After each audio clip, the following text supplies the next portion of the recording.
అందరికీ నమస్కారం అండి. ఈరోజు ఒక మంచి మోటివేషనల్ వీడియోతో మీ ముందుకు వచ్చేసాను. Welcome back to our channel positive webs in Telugu. మీరు వీలైనంత తొందరగా ఎప్పుడూ కూడా అనవసరమైన విషయాలకి, అలాగే అనవసరమైన మాటలు అనేది వ్యక్తుల యొక్క ఆదేశాలకు వద్దు అని చెప్పడం అనేది నేర్చుకోవాలి. అవును మిత్రమా, ఏదైనా విషయం మీకు నచ్చలేదు అంటే దాన్ని మీరు అంగీకరించకండి. ఇక వారితో స్వయంగా చెప్పండి, ఇది నాకు అంగీకారం కాదు అని. ఎవరైనా సరే, ఎవరితో అయినా సరే, ఇక అప్పుడే కదా మీ మనసు ప్రశాంతంగా ఉంటుంది. గుర్తుంచుకోండి, జీవితంలో నటించే వాళ్ళకి దూరంగా ఉండడం నేర్చుకోండి. మన ముందు ఒకలా, మన వెనుక ఒకలా ఉండే వ్యక్తులకు వీలైనంత దూరంగా ఉండడం చాలా మంచిది. ఎవరైతే మీ వ్యక్తిగతమైన విషయాలకు మీ అంగీకారంతో సంబంధం లేకుండా చాటుగా కానీ, ఏ విధంగా అయినా కానీ మిమ్మల్ని దూషించినా, ఏదైనా అన్నా అలాంటి వారిని అస్సలు పట్టించుకోవద్దు. ప్రచారం చేస్తూ కొందరు ఉంటారు, వారిని వీలైనంత దూరంగా పెట్టండి. ఇలాంటి వారి వల్ల జీవితంలో ఎంతో మానసిక క్షోభను అనుభవించాల్సి వస్తుంది. ఇక మీ గురించి, అలాగే మీ కుటుంబం గురించి ఎక్కువ ఆలోచించండి. జీవితంలో ఎక్కువ శాతం ఒంటరిగా ఉండటానికి ప్రయత్నిస్తూ ఉండాలి.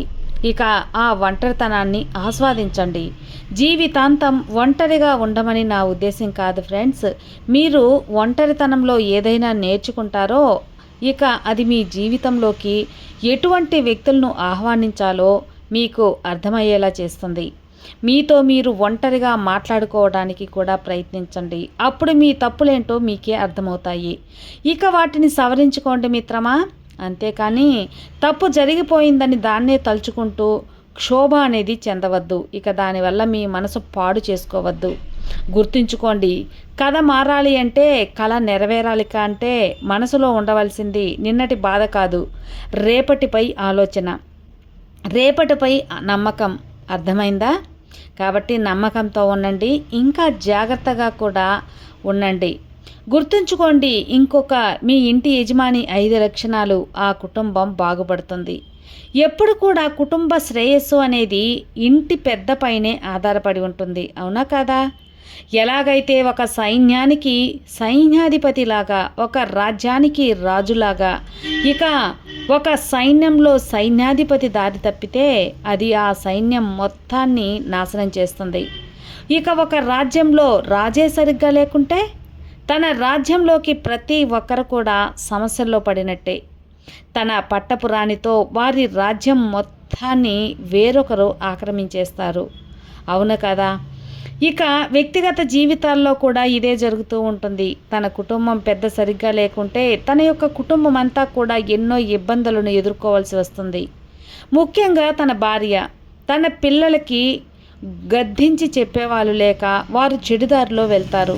ఇక తన భర్తని, అలాగే తన పిల్లల్ని ఇద్దరిని బాగు చేయలేక, ఎవరికి ఏం చెప్పలేక నిస్సహాయతతో కృంగిపోయి పిచ్చిదైపోతుంది.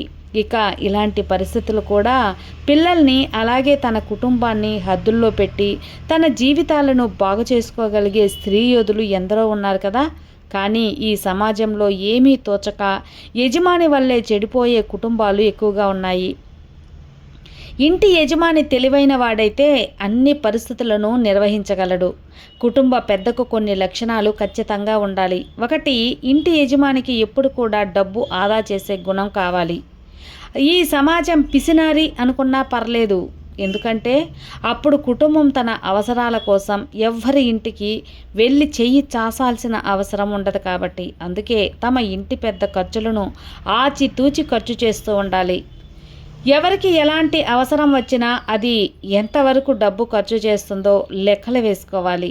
ఇష్టం వచ్చినట్లు అనవసరంగా ఎవరికి డబ్బు అనేది ఇవ్వకూడదు. ఇక 2వది, ఇంటి యజమాని ఏ నిర్ణయం తీసుకున్నా దానికి ఇంట్లో వారందరూ కట్టుబడి ఉండేలా తను నిత్యం ప్రవర్తించాలి. ఇంట్లో సక్రమమైన వాతావరణాన్ని నిర్వహించడానికి కుటుంబ పెద్ద తన నిర్ణయాలకు కట్టుబడి ఉండేలాగా వారిని క్రమశిక్షణలో పెట్టాలి. దీంతో ఇంట్లోని సభ్యులందరూ కూడా బాగుపడతారు. ఇక యజమాని ఒక నిర్ణయం తీసుకొని ఒక షరతు పెట్టినప్పుడు ఇక దాన్ని తానే పాటించాలి. ఇక తానే పాటించకపోతే ఇంట్లో ఎవ్వరూ పాటించరు కదా. ఇక మీ భవిష్యత్తు నిర్ణయాలను కూడా వారు పట్టించుకోరు, లెక్క చేయరు, చులకనగా చూస్తారు. కాబట్టి ఇక మీ భవిష్యత్తు నిర్ణయాలు కూడా వారే పట్టించుకోరు, లెక్క చేయరు, చులకనగా కూడా చూస్తారు. ఇక మూడవది, ఇంటి యజమాని ఎప్పుడు కూడా రుజువులు లేకుండా దేన్ని కూడా నమ్మకూడదు. ఏ కారణం చేతనైనా ఇంట్లో గొడవలు జరిగితే ఇరు వర్గాల మాటలు విని అన్ని కోణాలలో పరిశీలించి సమస్యలను పరిష్కరించుకునేలా ప్రయత్నం చేయాలి. అలా కాకుండా మీకు నచ్చిన వారిపై మాట్లాడితే కుటుంబ సభ్యుల మధ్య చిచ్చు మరింత పెరిగే అవకాశం ఉంది. మీ వల్ల సమస్య అనేది పరిష్కరింపబడాలే కానీ మళ్ళీ మీరే కొత్త సమస్యగా మారకూడదు. ఇక ఒకరిని తిట్టినా కూడా తర్వాత సర్ది చెప్పే గుణం ఉండాలి. అర్థమైందా మిత్రమా? ఇక నాలుగవది, యజమాని ప్రతి నిర్ణయాన్ని కూడా ఇంట్లోని ప్రతి ఒక్కరిని దృష్టిలో పెట్టుకొని అందరికీ మేలు జరిగేలా, ఎవరి మనసు నొప్పించకుండా నిర్ణయాలు అనేవి తీసుకోవాలి. ఇక ఆ నిర్ణయాలు తీసుకునే ముందు కుటుంబ సభ్యుల అందరితో మాట్లాడాలి. ఎవరి అభిప్రాయం లేకుండా ఎవరికి ఇష్టం వచ్చినట్లు నిర్ణయాలు తీసుకుంటే కుటుంబం మీకు తెలియకుండా ఎన్నో పనులు చేసే అవకాశం చాలా ఉంటుంది. కుటుంబ సభ్యులందరి అభిప్రాయాన్ని మీరు గౌరవించినప్పుడే మీ నిర్ణయాలను కూడా వారు గౌరవిస్తారు. ఇక ఆఖరిది ఐదవది, ఇంటిలోని ఆదాయాన్ని అనుగుణంగా ఇంటిని నిర్వహించడం ఇంటి పెద్ద యొక్క బాధ్యత. అనవసరమైన ఖర్చులను అదుపులో ఉంచుకోవాలి, లేదంటే ఆర్థిక సంక్షోభం అనేది తలెత్తుతుంది. ఇక కుటుంబంలో ధర్మాన్నో ప్రేమనో ఏదో ఒకదాన్ని ఎంచుకోవాల్సి వస్తే వాటిలో మీరు దేన్ని ఎంచుకోవాలో గుర్తు చేసుకొని ధర్మం సూర్యుడు, ఇక ప్రేమ చంద్రుడవుతాడు. మీరు చంద్రుడిని ఎంచుకుంటే మీకు చల్లదనం వస్తుంది, కానీ దానితో పాటు రేయిలోని అంధకారము వస్తుంది. ఇక మీరు ధర్మాన్ని ఎంచుకున్నారనుకోండి, సమస్తం ప్రకాశవంతంగా మీతో పాటు మీ కుటుంబం కూడా, అలాగే మీ కుటుంబం యొక్క భవిష్యత్తు అంతా కూడా ఉంటుంది. ఇక నిర్ణయం మీదే. కాబట్టి ఎప్పుడు ఎలా ఉండాలి అనేది ఇంటి పెద్ద సరిగ్గా ఉంటే ఆ కుటుంబం సరిగ్గా ఉంటుంది. పిల్లలు, భార్య, ఆ కుటుంబానికి ఇతరులు ఇచ్చే గౌరవం అంతా బాగుంటుంది. విన్నారు కదా అండి, ఈ వీడియో ఎలా జీవితంలో నడుచుకోవాలి, ఎలాంటి ప్రయత్నాలు చేయాలి, కుటుంబ పెద్ద ఎలాంటి నిర్ణయాలు తీసుకోవాలని విన్నారు కదా. ఈ వీడియో మీకు ఒక మోటివేషనల్గా మంచిగా నచ్చినట్లయితే లైక్ చేయండి ఫ్రెండ్స్. కొత్తగా మన ఛానల్ చూస్తే సబ్స్క్రైబ్ చేసుకోండి. మరో మంచి మోటివేషనల్ వీడియోతో మళ్ళీ కలుద్దాం. అంతవరకు have a good day friends. Thank you for watching. Bye.